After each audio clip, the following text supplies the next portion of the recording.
இன்றைக்கி ஈவினிங்லேருந்து லைவில் என்னெல்லாம் நடந்துச்சுங்கிறத ஃபாஸ்ட்டாக பார்த்துடலாம். சாண்ட்ரா வந்து விக்ரம் கிட்ட, சபரி கிட்டன்னு எல்லார்கிட்டயும் செப்பரேட்டாக சொல்லிட்டு இருந்தாங்க. இந்த மாதிரி கமருதன்னு பார்த்தா எனக்கு ரொம்ப பயமாக இருக்குது, அவனோட கேரக்டர் ரொம்ப மோசம், நீங்கள்லாம் இமேஜின் பண்ணி பார்க்குறத விட அவன் ரொம்ப மோசமானவன், அது நமக்கு நடக்கும்போது மட்டும்தான் தெரியும். நான் கூட அவன் திவ்யா கிட்ட தான் அப்படி இருக்கான், so based on Divya's behaviour தான் அப்படி இருக்கான் அப்படின்னு நான் நினச்சேன். பட் எனக்கு நடக்கும்போது தான் ரியல் ஃபேஸ் அவனை நான் பார்த்தேன், அவ்வளோ மோசமானவங்கிறது நான் உண்மையிலே இமேஜின் பண்ணலங்கிற மாதிரி சொல்லிட்டு இருக்காங்க.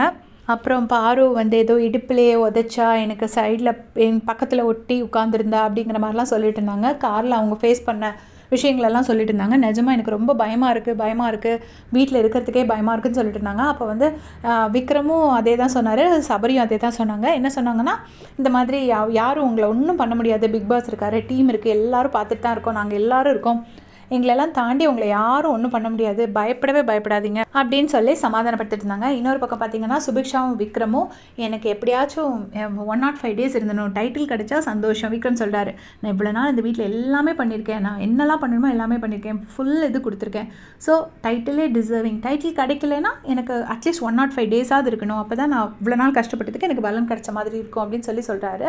சுபிக்ஷாவும் அதே மாதிரி சொல்கிறாங்க, எனக்கும் அப்படி தான் 105 days இருக்கணும் அப்படின்னு சொல்லி சொல்கிறாங்க. சரி, டைட்டில் வந்து மக்கள் நினச்சா கொடுக்கட்டும் அப்படிங்கிற மாதிரி சொல்லிட்டு இருக்காங்க. இன்னொரு பக்கம் என்னென்னா, திவ்யாவும் அரோராவும் பேசுகிறாங்க. அப்போ அரோரா சொல்கிறாங்க, கமருதன்லாம் மனுஷனே கிடையாது, அவங்ககிட்டலாம் உட்காந்து பேசவே முடியாது, நேற்று அவன் அப்படி பிஹேவ் பண்ணான், அவன் வந்து சாண்ட்ரா அழுத மாதிரி அழுது காமிச்சு சிரிச்சான் பார்த்தீங்களா, அதை மட்டும் நான் என் லைஃப்பில் மறக்கவே மாட்டேன், கமருதன் பண்ணதை சத்தியமாக நான் என்றைக்குமே மன்னிக்கவே மாட்டேன், அவன் மனுஷனே கிடையாது, ஒருத்தனை பிடிச்சி இழுத்து போட்டு தூக்கி என்ன வேணால் பண்ணுவான், அவனை பார்த்தாலே பயப்படணும்னு தோணும் அப்படிங்கிற மாதிரி சொல்கிறாங்க. அண்ட் இன்னொரு விஷயம் என்ன சொல்கிறாங்கன்னா, பாரு கூட அந்த லெவலுக்கு பரவாயில்லன்னு சொல்லுவேன், பாருக்கிட்ட கூட பேச முடியும் அப்படிங்கிறாங்க.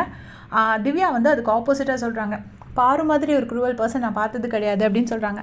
அதாவது திவ்யா என்ன ஃபீல் பண்ணுறாங்கன்னா, கமருதன் ஓரளவுக்கு பாரு கம்பேர் பண்ணும்போது கொஞ்சம் பெட்டருங்கிற மாதிரி ஃபீல் பண்ணுறாங்க. ஸோ இவங்க அதோட இது சொல்லிட்டு இருக்காங்க. அப்போது இதுக்கு முன்னாடியே ஒரு வாட்டி அரோரா வந்து இந்த மாதிரி கமருதன் கிட்ட நான் ஏன் பேசிகிட்டு இருக்கேன்னா, அவன் ஃப்ரெண்ட்ஷிப்பை கட் பண்ணினா என் மேலே ஆசிட் அடிச்சிடுவான்னு எனக்கு பயமாக இருக்குதுன்னு சொன்னாங்கன்னு சொல்லி எனக்கு நிறைய கமெண்ட்ஸ் வந்துச்சு. பட் நான் அதை லைவில் பார்க்கல, ஆனால் இன்றைக்கி தான் நான் அதை பார்த்தேன். அவங்க இந்த மாதிரி சொல்லிட்டு இருந்தாங்க, நிஜமாக அவன் மனுஷன் கிடையாது, எனக்கு பயமாக இருக்கும், அவனை பார்த்தா நம்ம எல்லாருமே பயப்படணும் அப்படிங்கிற மாதிரி சொல்லிட்டு இருக்காங்க. ஸோ இதை பற்றி உங்களுடைய கமெண்ட் சொல்லுங்கள். தேங்க்ஸ் ஃபார் வாட்சிங்.